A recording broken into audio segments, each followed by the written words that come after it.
Яссауи жайлы қиссалар кітабынан махаббаттың тұрағы. Зікірден соң дәреуіштер хақ сыпырасын жайып сұхбат құрып отыр еді. Бір шәкірті Яссауи бабадан тақсыр тіршіліктің тірегі не деп сұрады. Әзірет Сұлтан махаббат деді.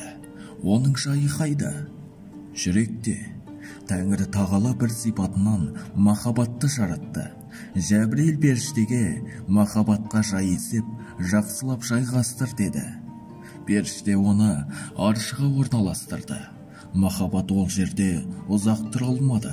Мазасы қашып тыпыршып кетті. Болмағасын күрсіге апарып қойды. Махаббат күрсіден де тиянақ таппады. Ол жерде өзін керексіз сезініп кетіп қалды. Жәбірейіл енді оны жұмақтың төріне шақырды. Махаббат оны қош көрмеді. Жәбірейіл түк түсінбей Тәңірі тағалаға қайтып келді. Шарасыз халін айтты.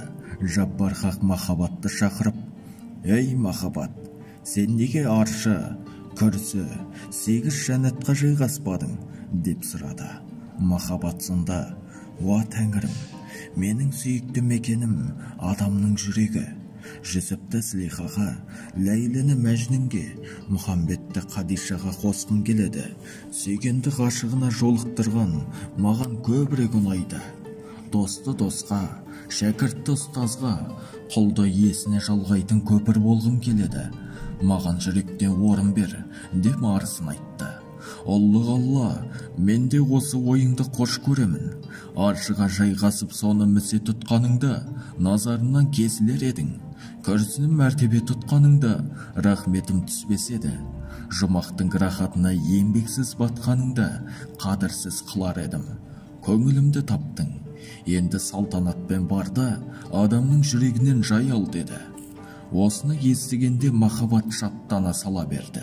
Ерекше шаттықпен адам атаның жүрегіне сүңгіп кетті. Адам ата сол сәтте Хауаға ынтық болды. Мөлдіреген махаббаттың сәулесі екеуінде елжіретіп сала берді. Махаббаттың құдіреті осылай басталды. Жәбірейіл болса махаббаттың құдіреті мен хикметін сол күйі түсінбеді. Хикметін ұқпағандықтан оны аршы, күрсі, жәннатқа еріксіз жайғастырмақ болды.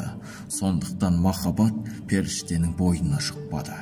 Кімде-кім махаббатты еріксіз жетектеп, қара күшке салатын болса, оның нұры мен сыры пендеге дарымайды. Махаббат нығметінен мақрұм қалған кісі ғашықтар теңізіне түсе алмайды деп Әзірет Сұлтан сөзін тәмамдады.